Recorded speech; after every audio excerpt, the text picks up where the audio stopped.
An unfortunate scene, Buffalo Bills safety, critical condition following a heart attack on the field. A scene that something I've never seen before. Matt, we'll get into this on today's episode of Peacock and Williamson. If you've ever seen a scene like this on a football field or anywhere, and the latest, everything we know about the Damar Hamlin situation, and maybe some of Matt's Pitt insights on Damar coming up on today's Peacock and Williamson. NFL analyst Brian Peacock and former NFL scout Matt Williamson bring you expert NFL analysis every day in less than 30 minutes. Get an inside look into the NFL on the field and in the front office. With elite breakdowns, next-level analysis, and in-depth information only for the real NFL fans. This is Peacock and Williamson, and it starts now.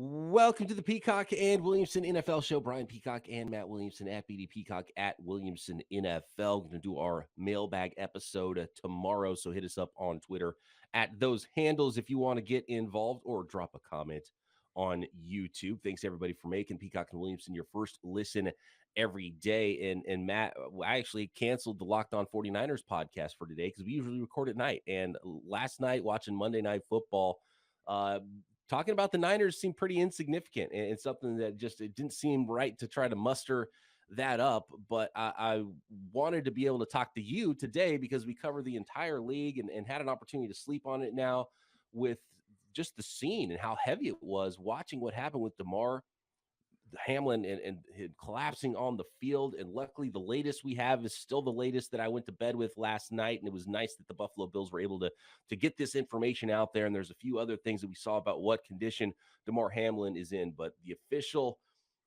statement still is from the Buffalo Bills. Damar Hamlin suffered a cardiac arrest following a hit in our game versus the Bengals. His heartbeat was restored on the field, and he was transferred to the University of Cincinnati Medical Center for further testing and treatment. He is currently sedated and is listed in critical condition. Just unbelievable, Matt. Have you ever seen a scene like that around any game? No, not at all. I mean, I heard stories back in the day that, boxers have died in the ring, or I remember my grandfather telling me that when he was young, or in his 20s or 30s, there was a hitter that before they had batting helmets got drilled in the head and died on the field. But like not in my lifetime. Not things that are life threatening. You know what I mean? We've seen awful injuries, Theismann and Alex Smith, and these awful injuries. But as the announcers were saying, it was never, is this guy going to make it situation. It's one thing that did come to mind, which is very different. I know you're not a big hockey guy, but there was a goalie, Clint Malarchuk, that got a skate right in the throat and was just spewing blood on the ice. And and that was a lot more graphic, obviously. Right. But that was life threatening too, but no, nothing like it. And it was very eerie. Nobody knew how to react. You could just see on all the players' faces that this was different. This was not go off on a stretcher, put a thumbs up and out for the year type of deal. And my 16-year-old and I were watching it live, as we always do. And as you mentioned, I was planning on writing an article last night. I just didn't really have it in me. I was going to write, watch the game, write an article, work on it at halftime, that type of thing. It's like, I'm not going to do that tonight. No football tonight. And I kind of felt like that's how the nation responded. And even my son's a lot more observant than me. He's even like, Dad, the networks don't know what to do. That they just keep playing the same commercials over and over. They're all for the network, for their sitcoms and stuff, or they're NFL related. Like they weren't throwing in an extra Volkswagen ad or something. Like they just didn't have a plan for this. And I felt, of course, for the Hamlins, who don't live far from Cincinnati. They live, if they're from my hometown, we can talk about that in a minute, but they drove to Cincinnati for the game, which is close to here. It's very drivable. They were in the stands. And then, I also felt for the announcers and Booger and Schefter and those guys too. Like, how do you stay on the air? Unfortunately, the show must go on, and there has to be something on the television set. And I'm glad that wasn't my responsibility. Right. Yeah. Just the day and age we're into with social media and everything's instant. And you have so much instant information to not know what's going on. And for a league and network that's so prepared they didn't know what to do. And Mm-hmm. going back to the studio, and it was brutal to watch because nobody knew, and the Right. people Like thrown on Susie camera was having a didn't know hard what to time. say, and Booger. there was Yeah. no information about it from anybody, and it was a primetime game, and everyone's watching, and you have all this coverage based around this game. It was a scene I've never seen before. It was so heavy, and nobody knew what to do. Nobody knew what was going on. There was no information about it, and the way that scene turned so quick on the field, and you could see it in the players' faces, and you start hearing about CPR being administered on the field, Yeah. and just unbelievable. There was like Daryl Stingley, right? That was before my time. Mm-hmm. Who ended up being paralyzed in a Paralyzed. Right. football game. I think it was a Jack Tatum hit. Yeah. Mike Utley was another one. There was I don't know. Right. Ryan Shazier hits close to home here too. Yes, yeah, But right, we never thought he was going to pass away on the field. You know what I mean? Like, right. Yeah, it they was were never all that awful, just but right. prime time. Everybody's watching, and it just see it play out in real time. There was a player on the 49ers that died in 2005 after a preseason game, Thomas Harrion. Hmm. And it sounds like a very similar situation. It wasn't related to a hit necessarily, but it was after the game, and he just collapsed and had a heart attack, and he ended up passing away. But you didn't see it play out on the field either. So that's what was so heavy about this situation with Damar Hamlin. So yeah, and the networks did a good a job as they could have. It Sure. was so much nicer to have some kind of information. They just couldn't get any information. They kept going back to the studio, and I think I think really they didn't want to false report anything either. yeah, exactly. Yeah. So the Right. chef was like the most plugged in guy on the planet. Yeah. You're kind of waiting. You're like, Schefter, give us something, and they kept going. He's got his phone right in front of him the whole time too, and he's not Right. even bashful about checking it. Right. Yeah. But luckily, and I got to give a ton of credit to Scott Van Pelt and Ryan Clark, who came on right after that. And Mm-hmm. clearly these people were all put on the air before they were prepared to do that on Monday night. And so it's such a tough situation. But once SVP and Ryan Clark got on the air, I think they really did a good job of putting the story together, composing everybody, having some thoughts, and it was a really good job by them. And Ryan Clark had some really interesting things to say, from a ex-player's perspective. And so, yeah, they did a fantastic job. Yeah. And then, of course, the league didn't know what to do. I didn't know if they'd asked the Bills Yeah. to spend another night in Cincinnati or, is this game never going to happen? I don't even want to talk about the logistics of it. It's a little too early. Maybe that could be a tomorrow topic, and maybe we do have answers by then. But clearly, if this would have happened in week 2, you could arrange bye weeks like they did in COVID, and it's late in the year, and not to be cold, but if it was Bears versus Texans, you just say it never happened. Who cares? It doesn't have playoff ramifications anyways. But there's a lot at stake, and I guess we'll talk about that throughout the week. But I do have a little insight on Hamlin as a person, from my Pitt stuff. But if we want to get into that too. Yeah, absolutely. Let's get into this stuff. But with you mentioned the scheduling too, because they had just released the schedule and changed some things around to get the right games in prime time and stuff for week 18. And now they've got to figure this out, whether to play the game or not, eventually at some point.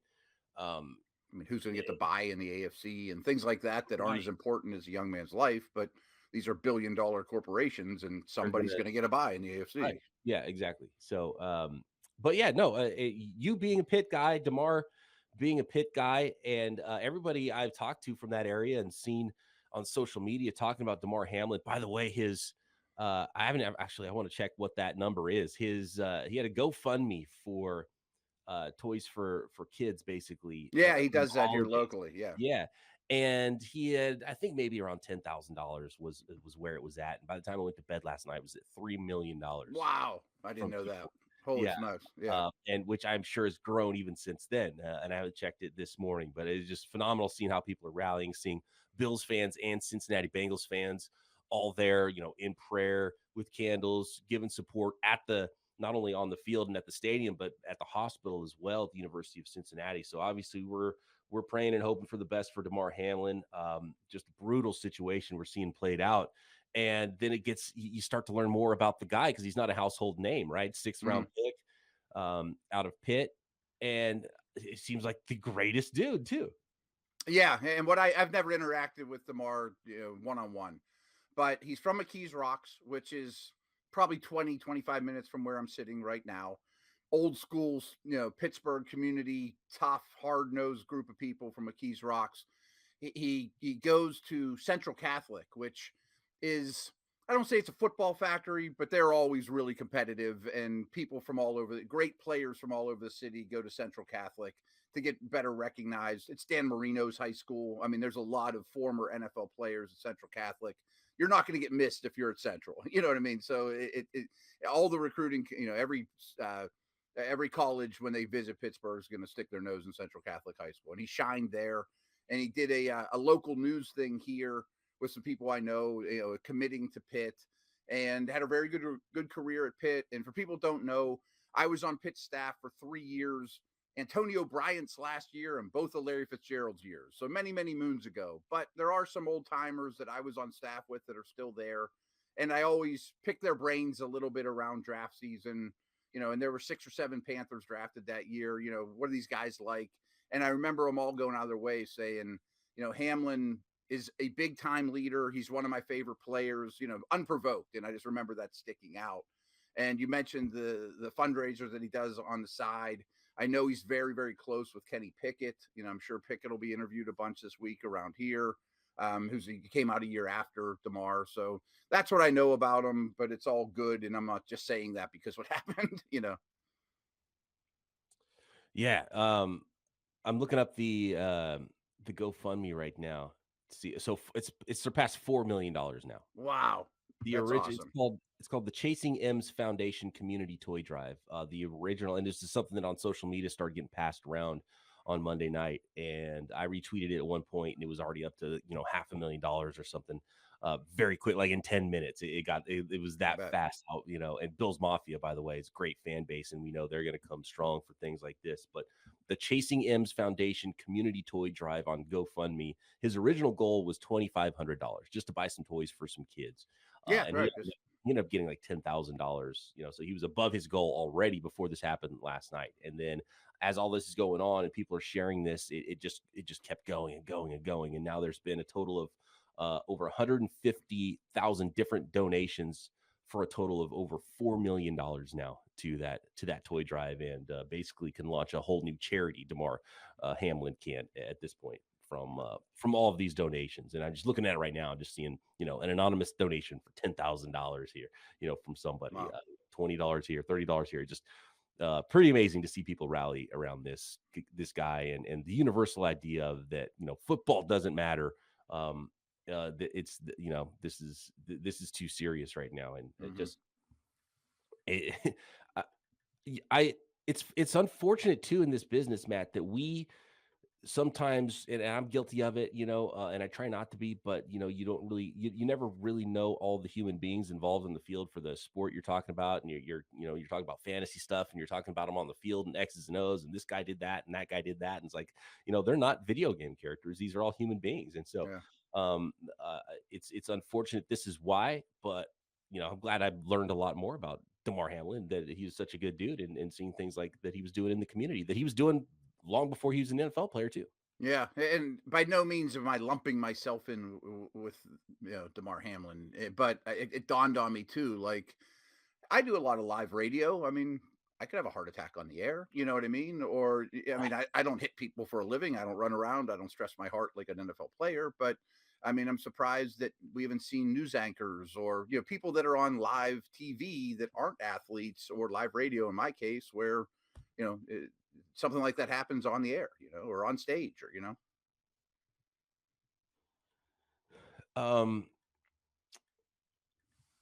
I don't know if you have any more personal stories about Damar Hamlin. I don't know. We have a lot of time here on the podcast to talk about some football subjects, and as far as the scheduling of the game goes, I have no idea. And we were going to talk seeding on today's podcast. I don't think that we have a clear enough picture to even talk about AFC seeding now, because I think scheduling is going to change and those things, and so there's seeding, there's wild card stuff, but the NFC picture doesn't change. So I think we can at least go there and talk a little bit about that. And as far as the schedule goes, as long as that doesn't change, we kind of know about some of the primetime games that will be happening in week 18. So we will get to hopefully tomorrow we have better news, of course, on Hamlin's condition, most importantly, but I would bet by then there'll be some decision scheduling wise too. That could probably happen any minute now. It was really good news late night. to hear someone had a heart attack and was in critical condition being good news is kind of odd, but that's the way I felt going to bed last night, getting that late night information about where Damar Hamlin was and the Just happy official. he was alive, to be Right, honest. exactly. And Right. that's what you're worried about when you hear about the CPR stuff. And critical condition felt like the best news, Mm-hmm. and that it was a heart attack on the field and that they had restored his heartbeat and those things. But I was hoping this morning by the time we recorded there'd be even better news, and we don't have any more news. And his agent even said that probably not going to be a lot of news, and so, it might take 24 hours to figure a little more of this out. And so hoping for the best with the updates for Damar Hamlin. Next, Matt, let's talk about some football stuff. Try to maybe get our minds off some of the some of the unfortunate things right now, and maybe escape into football a little bit, which is a lot of times what football is for us on a daily basis, and you forget about it when something like this slaps you in the face. NFC playoff picture next. Thanks again, everybody, for making Peacock and Williamson your first listen every day. Subscribe to the Locked On NFL podcast and get daily conversations on the biggest NFL stories, plus in-depth analysis on the biggest games with NFL key predictions every Friday and Monday. Local insiders cover the weekend with game-to-game episodes. Locked On NFL available on YouTube and wherever you get your podcasts. And, of course, on YouTube, Locked On NFL channel is the home of Peacock and Williamson. All right, I have to shout out on Twitter, Dennis Selman, at Dennis with a Z, Deniz Selman 33. And he's got this amazing playoff scenario grid that he put together here for all the different possible scenarios that could happen in the NFC. And it's quite a grid. I'm going to share it for you on the screen here so we can see what this looks like in the NFC. I'll bring that up in just a second. Matt, really quick, before we get to the NFC playoff picture, there was a subject I want to talk about. I wanted to talk a little bit about yesterday, and it is about the 1 seed, currently Eagles. Do you think, seeing the way that the Eagles have played with Jalen Hurts out, do you think that solidifies for you his candidacy for MVP? Because I think it's made it stronger. And when he got hurt, I thought it might eliminate him from it, because it would give someone like Patrick Mahomes an opportunity to play a few more games and get those MVP votes. Whereas now I'm kind of the other way, thinking by him not playing, especially if he comes back and plays, then this becomes a playoff game really for the Eagles in week 18, right? Because you get a free win in the playoffs because you get a bye if you get that 1 seed. So it's a pretty big deal. Real big deal. Yeah. So if he doesn't play and they lose, or if he comes back and they win, I mean, I think you give him the MVP trophy right there. I'm going to fight you on that. Okay. So while you were doing the ad read, I retweeted the GoFundMe. So I was busy doing that. So maybe I can do my part a little bit, but let's talk football. I mean, that's what we're here to do. I am going to fight you a little bit on that. I'm not sure you can, when you're presenting an MVP resume to the voters, not playing, I don't think should work in your favor. You know what I mean? But I end that, boy, this guy is unbelievably valuable. I believe that if he had played either of these last 2 games, probably we're not even talking about any of the scenarios for the Eagles, that they have clinched the number 1 seed. And that in itself has massive value. Most valuable player. He has massive value. And I'm with you if Pat Mahomes didn't exist. Like Mahomes was getting my vote anyway. And then when the runner-up, in my opinion, misses 2 games, I think I just hand the trophy to Pat. It's such an odd year for quarterbacks in the NFL. That's too. Insane. With all the injuries, Lamar, and I think 63 have started. Now that Stidham is in, and it was at 59 like 3 weeks ago. I think it's up to 63 starters. So one more, like somebody gets hurt or somebody sits, that's 2 starters per team in the NFL. Yeah, and I think there's at least 3 that have played 4 quarterbacks or more. I mean, the Rams, the Cardinals, or not the Cardinals. Well, the Cardinals played 3.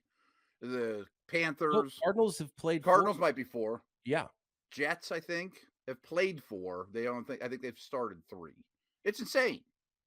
Like the league I bet the league's hating it.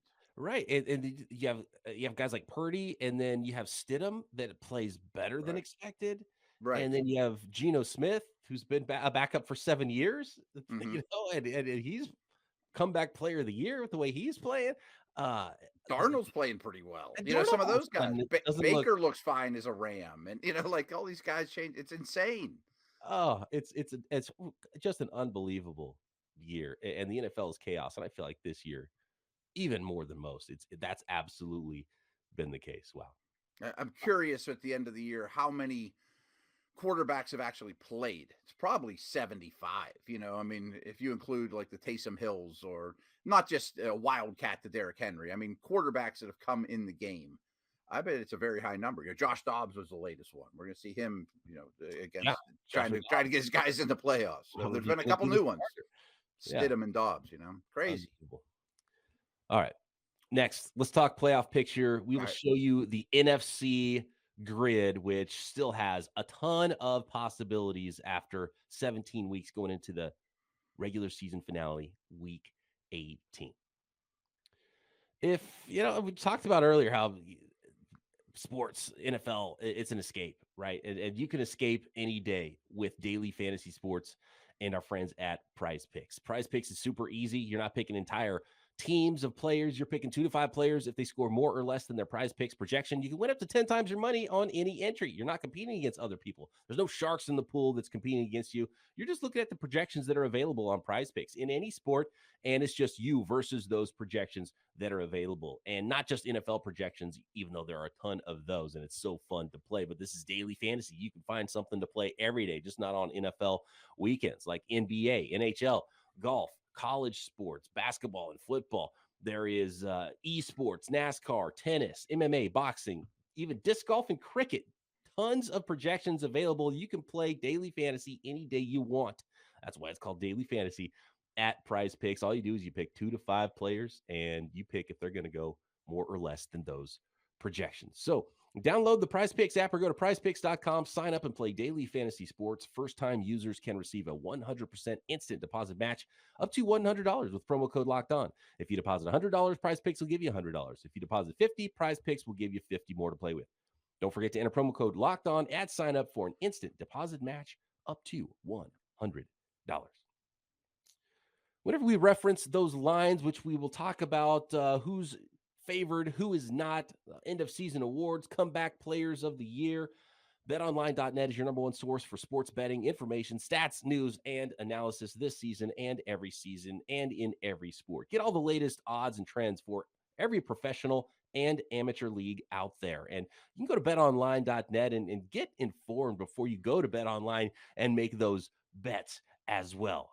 You want to be informed before you put your hard-earned money on the line. From pro football to college bowl season to college and pro basketball, soccer and golf and every sport you can imagine, you can find it all at betonline.net. And if you love sports podcasts, you can find those as well at BetOnline. And of course, I know you do love sports podcasts because you're listening right now to Peacock and Williamson. Always the fastest and easiest way to get your betting information. Head over to the website today or use your mobile device to learn more at BetOnline, where the game starts. All right, Matt, shout out to Dennis Selman for putting in the work and putting this together. I'm going to put it up on the screen here so everybody can see it. So this is the NFC playoff picture from Dennis Selman, and it's quite a grid there. And basically, this is every scenario for every game that could happen in Week 18 and all of the possible scenarios for what teams could get what seeds in the playoffs. And I was actually blown away because I'd forgotten the Philadelphia Eagles now, after a couple losses, not only do they have an opportunity to lose the 1 seed, that means they could be the 5 seed, which is wild. That's mind-boggling. Yeah. So, I mean, essentially, if Philly loses and the 49ers win, and it's the fourth through 7th scenario down here on the list of this grid.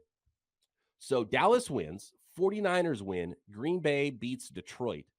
That would mean that the Niners are the 1 seed, Dallas becomes the 2 seed, wins the NFC East, Green Bay is the 7 seed, the New York Giants are the 6 seed no matter what, Tampa Bay is the 4 seed no matter what. Those can't change. Minnesota would then be the 3 seed, and Philly, not winning the division, would be all the way down at the 5 seed and be on the road at the Tampa Bay Buccaneers. I can't even imagine that, to be honest with you. As good as the Eagles have been, but that's how this league works. I mean, like, I know we're not talking AFC, but the Jets and Dolphins both have lost 5 in a row. You know, like it's remarkable. And the Eagles have lost 2 in a row. That's enough to say, boy, there's some doubt here. I mean, I still think they're the best team in the NFC. Although, to your Hurts point, I would probably take the Niners over the Eagles minus Hurts, you know, and I think that those two are, even with Hurts, would be a really, really good battle. And I hope we get that at some point. Um, man, that boggles my mind a little bit. I doubt it's going to come to that, but it might. Maybe even a crazier scenario, if the 49ers lose in that same scenario and Minnesota wins, then Dallas would be the 1 seed. Minnesota would be the 2 seed. Niners would be down at the 3 seed at that point. So the Niners could be 1, 2, or 3 in this. Minnesota could be 3 or 2. And then Philly would still be that number 5 seed. So this is not done. And it got a lot more interesting here in Sure did. in week 18. But nothing, the top seed, like we already know Philly's in the playoffs at some point. We know Of the course. Niners are in the playoffs. We know Dallas is. We know Minnesota, Giants, and Tampa. But when you talk about that 7 seed here, this starts to get very interesting because Green Bay has put themselves in a position where if they win, they're in. And the NFL has now flexed that game, Green Bay, Detroit, into prime time. So Green Bay wins, they're in, they're the 7 seed, and that's that. But the other scenarios are if Detroit wins and the Seattle Seahawks also have an opportunity. So with the Seahawks game happening earlier on in the day, Detroit would need to win, but they would also need the Seahawks to lose. So Detroit, by the time they play in prime time Sunday, they'll know their fate because they'll know if they have an opportunity to win and be in. Then it'll become a straight up play-in game between Detroit and Green Bay if Seattle loses. If Seattle wins, Detroit gets eliminated, but I have a feeling they'll still get up for that primetime game and want to eliminate a division rival in the Green Bay Packers. Oh, yeah, I'm sure they will. I mean, I get a kick out of how they do the week 18 thing now because growing up or in recent memory, all the things were set. They didn't change it around for this reason. I think it's so smart, and I don't envy the scheduling people to make it all work because inevitably there's one team complaining like, oh, man, the way we're sitting, if this team I need to win learns that they don't matter, then we're out of luck. But the way it's set up in the NFC is great right now in that Green Bay is something to play for no matter what. The Lions may or may not. And you're going to know the Seattle factor. So they're going to be on the edge of their seats watching that one. Like I remember watching Chargers Raiders last year that ended up tying. And like the Steelers needed a tie to get in. And then they needed the Colts or the Jags to beat the Colts. And they stuck in the back door unbelievably. Yeah, the So needing a tie scenario is right. Always a fun one. That's always a fun one. So it's great that Lions Packers is Sunday night. I guess that's subject to change with the AFC, but I assume that one's set in stone. And that's a great one to watch. And frankly, I wish the Lions and Packers both could get in. I know that's not how it works, but I think Green Bay's the biggest contender of these on the bubble teams. Seattle, Lions, Packers. Like if I'm a Niners fan, I think the Packers is the least one I want to get in.